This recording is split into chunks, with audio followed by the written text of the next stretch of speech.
आप स्टार्ट करो।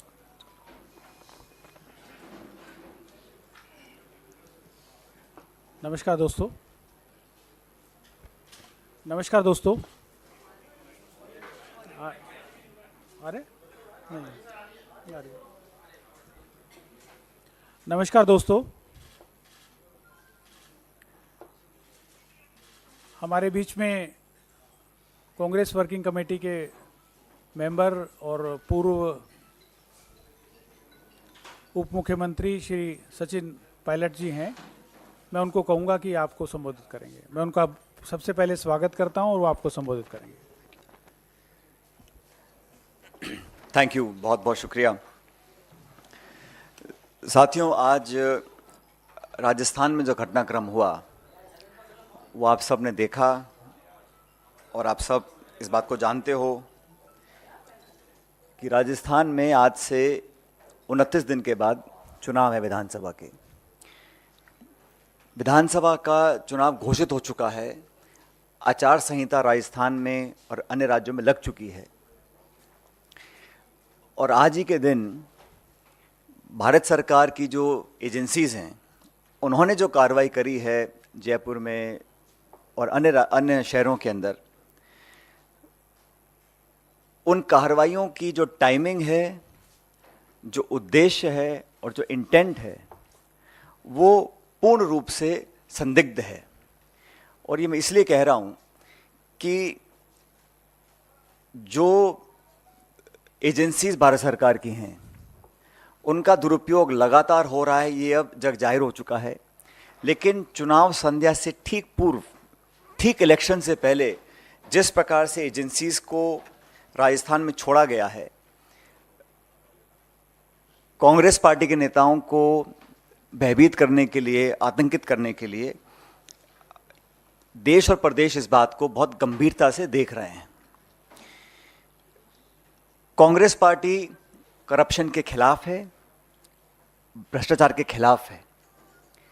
अगर कोई भी निष्पक्ष जांच होती है और कोई सबूत प्रमाण के साथ संदिग्ध पाया जाता है, उस पर कार्रवाई हो, इसके पक्ष में हम लोग हैं। लेकिन इलेक्शन में अपनी हार देखते हुए अगर भारत सरकार इस बात को समझ गई है कि वहाँ बीजेपी चुनाव हार रही है और फिर नेताओं को स्पेसिफिकली टारगेट कर कर बिना सबूत और तथ्य के कांग्रेस पार्टी के अध्यक्ष को जिस प्रकार से उनके अगर रेड डाली गई, उनको कोई समन नहीं, कोई बुलावा नहीं, कोई सबूत नहीं, और इस प्रकार की जो रेड डाली गई है वो सिर्फ एक संकेत देने के लिए दी गई है, मैसेज देने के लिए दी गई है कि अगर हम पॉलिटिकली कमज़ोर पड़ेंगे तो हमारा साथ देने के लिए नाना प्रकार की जो एजेंसीज भारत सरकार की हैं, चाहे वो सीबीआई है, ईडी है, इनकम टैक्स है, उनका हम दुरुपयोग करेंगे और लोगों के अंदर एक तरह का भय पैदा करने की हम कोशिश करेंगे। इसका कांग्रेस पार्टी पूरी तरह से विरोध करती है और मैं समझता हूं कि लोकतंत्र में पॉलिटिकल पार्टीज़ को अपने विजन, अपने मैनिफेस्टो, अपनी विचारधारा, अपने नेताओं की दम के ऊपर चुनाव लड़ना चाहिए। भारतीय जनता पार्टी सभी 5 राज्यों में फिलहाल पीछे चल रही है और मैं ऐसा मानता हूं कि जो आज की कार्रवाई है वो इस बात का स्पष्ट संकेत है। जहां तक मुख्यमंत्री जी के बेटे वैभव गहलोत को जो समन दिया गया है वो भी आप जानते हैं। उन्होंने खुद कहा, वैभव ने, कि ये 12 साल पुराना कोई प्रकरण था और पोलिंग डेट अनाउंस होने के बाद अचानक से समन भेजा जाना, सब लोग समझते हैं कि इसके पीछे क्या सोच हो सकती है। मैं फिर रिपीट करना चाहता हूं, करप्शन के खिलाफ, गलत काम करने वालों के खिलाफ हम सब लोग हैं, लेकिन कार्रवाई करती है ईडी और जवाब दे रही है बीजेपी। एक्शन एनफोर्समेंट डायरेक्टरेट ले रहा है और बीजेपी उसकी सफाई दे रही है, स्पष्टीकरण दे रही है। ये समझ से परे है। तो एक पॉलिटिकल वेपन की तरह एजेंसीज को इस्तेमाल करना, ये लोकतंत्र के लिए बहुत ही नकारात्मक संकेत है। हम सबको प्रेरणा लेनी चाहिए, मैं समझता हूं, राहुल गांधी जी से। उनके ऊपर भी नाना प्रकार के केस थोपे गए, ईडी ने कई बार उनको बुलाया, हर बार वो पेश हुए, अपनी बात को रखा। इसलिए कांग्रेस के नेताओं कार्यकर्ताओं को डरने की कोई ज़रूरत नहीं है। हम लोग ये चुनाव मजबूती से लड़ेंगे और चुनाव जीतेंगे। तो ये जो कोशिश की गई है आज के दिन कि चुनाव से ठीक पहले जब मॉडल कोड ऑफ कंडक्ट लगा हुआ है तब आप इस प्रकार की कार्रवाई कर रहे हैं, तो ये बात सब लोग समझ रहे हैं कि कार्रवाई क्यों करनी पड़ रही है। अगर वो चुनाव जीत रहे होते, बहुमत की तरफ बढ़ रहे होते, तो शायद इस प्रकार की कार्रवाई होती। तो जो टाइमिंग है, जो इंटेंट है, जो ऑब्जेक्टिव है, वो संदिग्ध है, सस्पिशियस है। और ये पहली बार नहीं हो रहा है कि इलेक्शन गोइंग स्टेट के अंदर इस प्रकार की कार्रवाई की जा रही है। जो टॉप लीडर्स हैं उनको टारगेट किया जाता है, स्पेसिफिकली टारगेट किया जाता है। और जब चुनाव खत्म हो जाता है तो वो खबरें जब सुर्खियों से हट जाती हैं तो उसका कुछ अता पता रहता नहीं, उन केसेस का, उन आरोपों का, उन छापों का, उन नोटिस का, उन समन्स का। तो पॉलिटिकल टूल की तरह इसको इस्तेमाल किया जा रहा है। इस बात को जनता भी देख रही है, राजस्थान की और देश की भी। इसलिए जब जब मैं समझता हूँ रूलिंग डिस्पेंसेशन जो दिल्ली में है, जब अपने आप को कमज़ोर पाती है तो इस प्रकार की एजेंसीज का वो पूरा सहायता लेकर अपना हित साधने में लग जाती हैं। ये एक बहुत गलत परंपरा है। ये लोकतंत्र के लिए, जैसा मैंने पहले कहा, एक अच्छा संकेत नहीं है। और जैसा मैंने कहा कि आज जो हुआ है उसको पूरा प्रदेश देख रहा है। इलेक्शन गोइंग स्टेट है।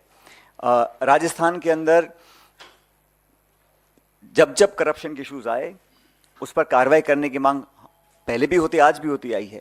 लेकिन अब जब चुनाव डिक्लेयर हो गए हैं, अब जब इलेक्शन सिर्फ 3-4 हफ्ते दूर है, अब अचानक आप जागें, पुराने केसेस को आप उठाएं, समन्स भेजें, छापे डालें और एक प्रकार से लोगों को टारगेट कर कर उनका चरित्र हनन करने की जो कोशिश करें। जांच से कोई डरता नहीं, आप कोई भी जांच कराइए, सब जांच फेस करने को तैयार है। जैसे मैंने कहा, राहुल गांधी जी फेस कर रहे हैं, सब लोग फेस कर रहे हैं। लेकिन इलेक्शन की पूर्व संध्या पर इस प्रकार की कार्रवाई होना, इसकी मैं भर्त्सना करता हूं, इसकी मैं निंदा करता हूं कि ये जो किया गया है ये पूर्ण तरह पॉलिटिकली मोटिवेटेड है।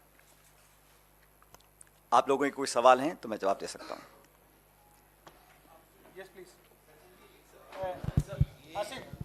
पेपर लीक मामले ईडी ये कार्रवाई कर, और जहां तक याद है मुझे, पेपर लीक मामले में राजस्थान के छात्रों के भविष्य के साथ खिलवाड़ हुआ है। इस बात को लेकर आपने लंबे समय तक एक प्रोटेस्ट आंदोलन, इस पूरे मामले को और इस पूरे मुद्दे को उठाया। आज ईडी इसी मामले को आधार बना के कार्रवाई कर रही है, क्या कहना चाहेंगे आप? ईडी का कोई स्टेटमेंट आया है? ईडी ने स्पष्ट किया है कि वो किस लिए कार्रवाई कर रही है, किसके ऊपर कार्रवाई कर रही है, क्या टाइमिंग उसकी है, क्या ऑब्जेक्टिव उनका है। ये खबरें फैलाई जाती हैं कि फला मुद्दे को लेकर कार्रवाई करेगी। मुझे तो अभी तक मैंने कोई ऑफिशियल स्टेटमेंट उस एजेंसी का देखा नहीं, पहली बात। दूसरी बात, पेपर लीक के खिलाफ पहले भी मैं था, हम सब लोग थे, आज भी और हमेशा रहेंगे। पेपर लीक अगर होता है तो लाखों नौजवानों के भविष्य पर अंधकार का काला साया आता है, इसको कोई सपोर्ट नहीं कर सकता।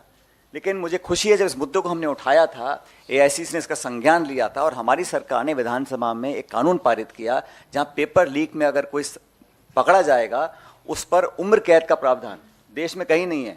हम लोगों ने जब बात को उठाया तो एक लाइफ इम्प्रिजनमेंट का प्रावधान विधानसभा में पारित करवाया है।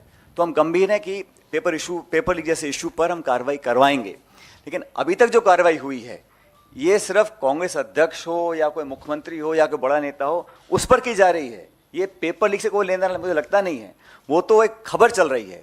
जैसा मैंने कहा, एक्शन ईडी लेता है और जवाब बीजेपी देती है। मुझे तो कोई ऑफिशियल स्टेटमेंट ईडी का अब तक देखा नहीं मैंने, या उन्होंने कुछ कहा हो, स्पष्टीकरण दिया हो। अब आप किसी के घर छापा डाल दें, विजुअल्स दिखा दें, मीडिया में बातें फैला दें, तो वो तो कहीं ना कहीं मोटिवेटेड है और सब सिंक्रोनाइज्ड है इलेक्शन डेट को देखते हुए। Sir, the BJP at a press conference has said that Congress leaders are trying to politicize the ED action, which is aimed at corruption, rooting out corruption from Rajasthan. So, how do you respond to this criticism? I think one who is politicizing the entire country's institutions is the ruling dispensation. It is the Bharatiya Janata Party that has made a habit of using the government agencies, investigating agencies, central agencies as a weapon and a tool to target, harass and intimidate the leaders of the opposition party. Now when they feel that they can't win elections through the mandate of the people of the state or the area, then they engage these agencies.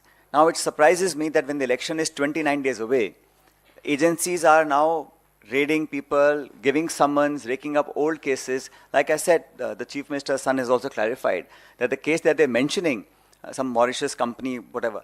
So that institution will reply. But 12-year-old case to be brought up at the eve of the elections is a very telling example of how the government of India is operating. And certainly, they are fearful of the fact that they may not win mandate again as they hope to. So in all the 5 states, Congress is doing exceedingly well.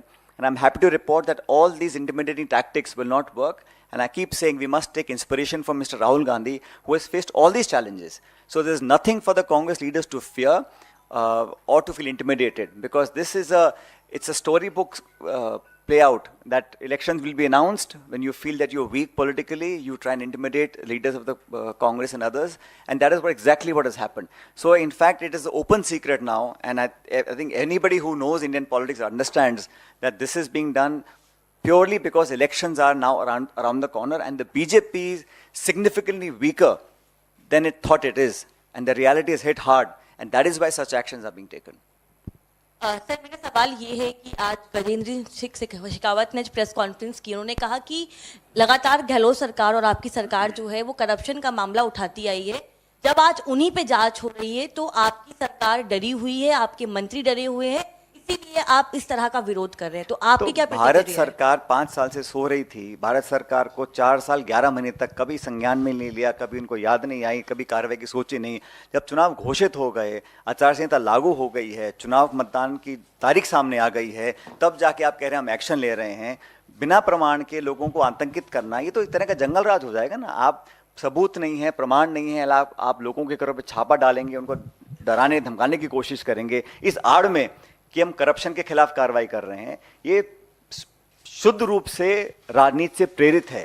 ये देश भी देख रहा है, जनता भी देख रही है, मैं उम्मीद करता हूं आप लोग भी देख रहे होंगे। सचिन जी, इधर से ब्रह्म प्रकाश जी न्यूज़ से मेरा सवाल है कि कुछ दिन पहले अशोक गहलोत जी भी यहाँ आए थे, प्रेस कॉन्फ्रेंस की थी, तो उन्होंने एक बात कही थी कि हालांकि टिकट डिस्ट्रीब्यूशन को उन्होंने कहा कि सब कुछ ऑल इज वेल है, लेकिन आप क्या मानते हैं जिस तरह से उन्होंने कहा कि कांग्रेस में जो उम्मीदवार बनता है मुख्यमंत्री का, वो मुख्यमंत्री कभी नहीं बन पाता है, और मैं मुख्यमंत्री की कुर्सी छोड़ना चाहता हूं लेकिन ये कुर्सी मुझे नहीं छोड़ रही, शायद छोड़ेगी भी नहीं।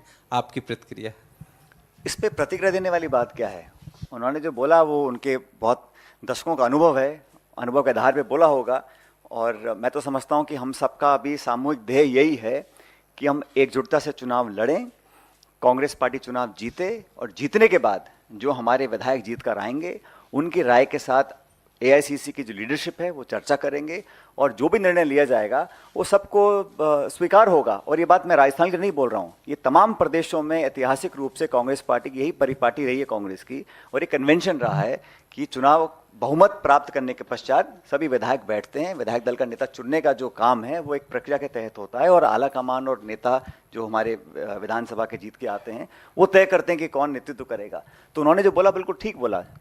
सर सचिन जी, आप नई बात बता रहे हैं, मतलब कि ऐसा लग रहा था कि मैं इधर हूँ, ऐसा लग रहा था कि कांग्रेस पार्टी ये मान के चल रही है कि अगर सत्ता में आएगी तो अशोक गहलोत ही सीएम बनेंगे। तो ये क्या चेंज ऑफ टैक्टिक है या भविष्य के? और मैं कंप्लीट कर लेती हूँ सवाल। हाँ, और दूसरा कि आप अशोक गहलोत साहब के लिए बैटिंग कर रहे हैं यहाँ पे, तो क्या आज राजस्थान सरकार और गहलोत को पायलट की जरूरत आन पड़ी है? क्योंकि उन्होंने ऑलरेडी प्रेस कॉन्फ्रेंस कर चुके हैं। वो बात किसी एक व्यक्ति की नहीं है, बात मेरी या किसी नेता की नहीं है, बात संस्था की है, बात लोकतंत्र की है, बात इंस्टीट्यूशंस की है।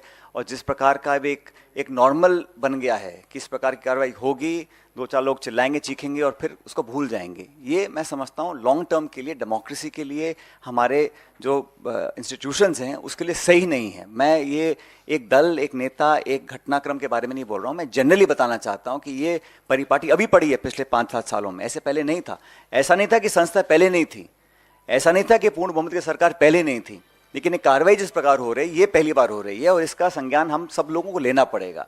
जहाँ तक आपने पहला सवाल पूछा, भविष्य के गर्भ में क्या है ये किसी को पता नहीं है, तो हम सब लोग तो अभी वर्तमान में काम कर रहे हैं। हाँ, भूतकाल से, इतिहास से, सब अनुभव से सीखते हैं, समझते हैं, संज्ञान में लेते हैं और वर्तमान में कार्रवाई करते हैं, लेकिन भविष्य में क्या होगा ये किसी को पता नहीं। तो हम सबका भी कलेक्टिव ऑब्जेक्टिव ये है कि हम कांग्रेस पार्टी को जिताकर बहुमत लेकर आएं, उसके पश्चात किसको क्या जिम्मेदारी दी जाएगी इसका निर्णय पार्टी करेगी। दरअसल सब लोग ये पूछना चाह रहे हैं क्योंकि गहलोत साहब ने कहा कि मैं तो छोड़ना चाह रहा हूँ, ये कुर्सी मुझे छोड़ नहीं रही और ना आगे छोड़ेगी। तो सब लोगों का ये जानना है कि आपके पास चूंकि जिम्मेदारी है, आपकी कोई केमिकल इस तरह का इजाद आपने किया कि जो चिपकी हुई कुर्सी उसको आप अलग कर सकें, कोई इस तरह का कोई अनुसंधान आप कर रहे हैं? और हमारे यहाँ सुनो मेरी बात, दूसरी बात, एक छोटा सवाल, आपने तमाम प्रक्रिया बता दी कि हमारी पार्टी में ये प्रक्रिया है, तो प्रक्रिया के तहत 2 ऑब्जर्वर गए थे, प्रक्रिया के तहत उन्होंने विधायक दल की बैठक बुलाई, तो उस प्रक्रिया का पालन तो वहां हुआ नहीं, तो आप कैसे उम्मीद करते हैं कि आगे प्रक्रिया का पालन ऐसा है जो आप, मैं जानता हूं मुझसे क्या बुलवाना चाह रहे हो, लेकिन जो जिस घटनाक्रम का आपने उल्लेख किया है वो भी एक शोध का विषय है कि वो, लेकिन वो अतीत में है। मैंने कहा जो समय निकल गया वापस आने वाला नहीं है, अब हमें आगे की तरफ देखना है। बड़ी चुनौती देश के सामने है। ये 5 राज्यों में अगर कांग्रेस पार्टी जीतती है तो निश्चित रूप से 2024 में इंडिया अलायंस सरकार बनाएगी भारत में। हमारे लिए ये राज्य जीतना बहुत जरूरी है, पार्टी के लिए और देश के लिए, ताकि इस प्रकार की जो घटना आज हुई है ये भविष्य में ना हो। आप जांच करो, इंक्वायरी करो, आप निष्पक्ष कोई भी एजेंसी जांच करेगी, कोई आपत्ति किसी को नहीं, हम स्वागत करते हैं। अगर तथ्यात्मक प्रमाण किसी के पास हैं तो कार्रवाई करें, मैं तो बल्कि स्वागत करूंगा। लेकिन बिना प्रमाण के सिर्फ इलेक्शन से पहले आप लोगों को छापे मार मार के डराने का काम करेंगे तो मैं उससे इत्तेफाक नहीं रखता हूं, बल्कि कोई भी राइट थिंकिंग पर्सन उससे इत्तेफाक नहीं रख सकता है। तो हमारा अभी उद्देश्य है, क्योंकि चुनाव डिक्लेयर हो गए हैं, हमने काफ़ी 76 या 75 विधायकों के नाम डिक्लेयर किए हैं जो हमारे कैंडिडेट्स होंगे, तो हमारा चुनावी मोड में काम चल रहा है। लेकिन बीजेपी कहीं ना कहीं बैकफुट पे है, इसलिए इस प्रकार की कार्रवाई करी है। मैं नहीं समझता हूं कि अगर बीजेपी को लगता है वो चुनाव जीत रहे हैं तो उनको जरूरत पड़ती है इस प्रकार की कार्रवाई करवाने की जो आज करी है। सचिन जी, अशोक गहलोत साहब ने जब प्रेस कॉन्फ्रेंस की थी तो उन्होंने कहा था फॉरगेट एंड फॉरगिव कर दिया है, मैंने माफ कर दिया है और भूल गया हूं। तो सचिन पायलट क्योंकि रिसीविंग एंड पे थे काफी जगहों पर, तो क्या सचिन पायलट ने भी फॉरगेट एंड फॉरगिव कर दिया है? वो मेरे लिए बोल रहे थे, खुद के लिए बोल रहे थे, आई डोंट नो, बिकॉज मुझे तो खरगे साहब ने बड़ा स्पष्ट, में आपके ही सवाल पूछा, मुझे हमारे आदरणीय अध्यक्ष जी खरगे साहब ने बड़ा स्पष्ट कहा था जब उनसे मिला था 5-6 महीने पहले। उन्होंने कहा था कि हम सबको मिलकर ये चुनाव लड़ना है। ये चुनाव कोई एक व्यक्ति चुनाव जिता दे किसी भी राज्य में, किसी भी देश में, संभव नहीं है।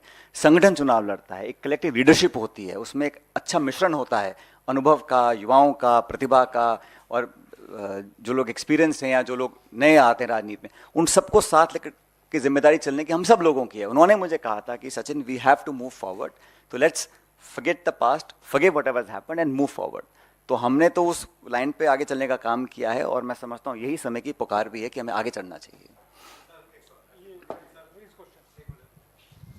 सर, एक तस्वीर अभी याद दिखाई दे गई जिसमें आप पायलट हैं और पीछे गहलोत साहब बैठे हुए हैं। तो अब आपने कहा पिछली बातें भूल जाते हैं, तो पिछली बार आप मोटरसाइकिल में तो पायलट थे, सरकार के पायलट गहलोत साहब बन गए, तो अगली बार पायलट बनने की कोई तैयारी है? ऐसा है, जिस आप जो फोटो दिखा रहे हैं वो फोटो काफ़ी पुराना हो चुका है। अब नए नए यातायात के साधन आ गए हैं। वो एक मोटरसाइकिल थी, अब इलेक्ट्रिक गाड़ी भी आ गई है, अब हाइब्रिड मॉडल भी आ गया, अब सब तरह के मॉडल हैं। और जैसा मैंने कहा, ये जो चर्चा कुर्सी की होती है ना, कुर्सी से चिपकने की, कुर्सी पाने की, ये चर्चा आज महत्वपूर्ण नहीं है। आज देश एक बहुत नाजुक मोड़ पे खड़ा है और सबको चुनौती है, इसलिए हम सब चुनाव जीतें, बहुमत प्राप्त करें, उसके बाद किसको क्या जिम्मेदारी देनी है इसका पार्टी निर्णय करेगी। और कौन बैठेगा मोटरसाइकिल में, कौन बैठेगा कॉकपिट में, इसका निर्णय पार्टी करेगी।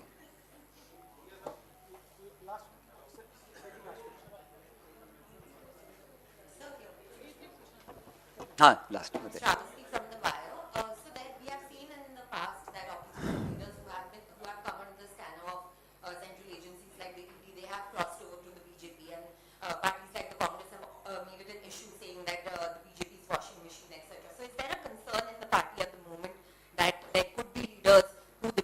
in touch with, and is there a concern about an Operation Lotus in Rajasthan at you the see, moment? now the elections are so close.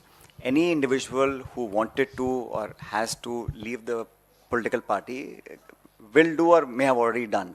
I don't think these actions are going to now have a fallout where people will either leave or join parties. Before every election, some individuals leave the party, some join the party. It's a very natural thing that happens almost every state and every election. I don't give it too much credence. Now, these things may happen. We fight the elections based on our performance of the 5 years and what we intend to do for the 5 years. I have yet to see the BJP saying कि हमारा 5 साल का राजस्थान के लिए ये road map है, ये blueprint है, ये हम काम करेंगे. आप आरोप लगाएं, अपने गिरेबान में झांके नहीं, अपने नेताओं की जांच नहीं करवाएं और सिर्फ कांग्रेस को टारगेट करते रहें without any agenda, without, like I said, without a road map for the state of Rajasthan.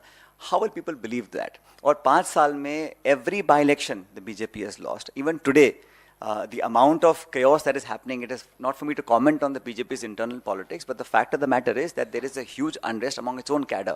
That's for them to deal with. I am just stating that we are fighting this election unitedly. We are fighting the election to win, and we are fighting because we worked on the grassroots, and whatever the Congress party manifesto was, we have tried to achieve most of what we announced we will do in the manifesto, and we will release another, like we announced 2 guarantees just yesterday. Priyanka ji was in Junjunu. We are campaigning very, very aggressively based on people's issues. We are not doing personalized targeting. We are not using unparliamentary languages to attack our opponents. We are fighting on issues, people's issues, and what we've done and what we will do. So I'm very confident that no matter what happens, the Congress party will secure a very, very substantial mandate in the next coming elections. Sachin ji, मेरा सवाल ये था कि राजस्थान में पिछले 10 साल से paper leak की लगातार घटनाएं हो रही है. इसी सरकार में नहीं, पिछली सरकार में भी हुई है. 50 लाख से ज्यादा यूथ प्रभावित हुआ है. उस 50 लाख यूथ को आप क्या संदेश देना चाहेंगे आज, क्योंकि चुनाव है सामने? चुनाव के बाद क्या कोई ऐसा एश्योरेंस देंगे आप? देखिए, जैसा मैंने कहा कि पेपर लीक जब भी हुआ है, उसकी पीड़ा सबसे ज़्यादा उस गरीब किसान परिवार के बच्चे बच्चियों को होती है जो साल 2 साल मेहनत करते हैं, जो ट्यूशन लेते हैं, कोचिंग करते हैं, किताब खरीदते हैं, शहरों में जाके हॉस्टल में रहते हैं, मेस का खाना खरीदते हैं और पैसा खर्च करते हैं. अगर आप मेहनत करें और आपकी मेहनत और आप ओवरेज हो जाएं, या 2 साल के बाद आप परीक्षा दे कर आएँ, वो परीक्षा कैंसिल हो जाए क्योंकि पेपर लीक हो चुका है, इससे ज़्यादा पीड़ा कभी किसी को हो नहीं सकती. गरीब परिवार के, मध्यम वर्ग के लोगों को, किसान परिवारों को. तो हम तो हमेशा उनके हितैषी रहे हैं, और मैं तो शुरू से कहता आया हूँ कि इस प्रकार की जीरो टॉलरेंस हमको अपनाना पड़ेगा जहाँ तक पेपर लीक का इशूज़ है. इसलिए पहली बार उम्र कैद का प्रावधान, मतलब पेपर लीक में कोई पकड़ा जाएगा तो उसके खिलाफ उम्र कैद तक की सज़ा का प्रावधान सरकार ने बनाया है. हमने बात उठाई, इसीलिए मुझे लगता है सरकार ने ये कानून पारित किया. जो यंग लोगों के इश्यूज़ हैं उनसे हम अपने आप को जुदा कभी नहीं कर सकते हैं. और विवेक जी, जो नौजवान हैं उसकी बहुत उम्मीद हम लोगों से है. तो हम अपनी राजनीति साधने के लिए उनके भविष्य को हम साइडलाइन कर दें, ये संभव नहीं है. उनको प्रोटेक्ट करने के लिए, उनके भविष्य को सिक्योर करने के लिए जो भी करना पड़ेगा उस काम को हम लोग करेंगे. मैंने तो इतना भी कहा था कि जो हमारा पब्लिक सर्विस कमीशन है उसमें भी उचित रिफॉर्म्स होने चाहिए. किसी कारणवश वो हम लोग नहीं कर पाए, उसका हम सबको खेद है कि अब तो चुनाव आचार संहिता लग चुकी है, तो कभी कभी गलत नियुक्तियाँ हो जाती हैं. जैसा खुद आपने देखा राजस्थान में ऐसा हो चुका है, वो नहीं होना चाहिए था. लेकिन इशू ये है कि हमारा इंटेंट, हमारा पॉलिटिकल जो सोच है वो युवाओं के प्रति है. और राहुल जी हों, खड़गे साहब हों, सोनिया जी हों, प्रियंका जी हों, हर बार हम इस बात को बोलते हैं कि युवाओं की प्रतिभाओं को हम उचित प्लेटफॉर्म दें, उनको एक सुरक्षित भविष्य का निर्माण हम कैसे कर सकते हैं. और पार्टी का जो हमारा अगली गारंटीज आएंगी, जो मैनिफेस्टो आएगा, वो भी युवाओं पर काफ़ी हद तक केंद्रित रहेगा. Thank you very much.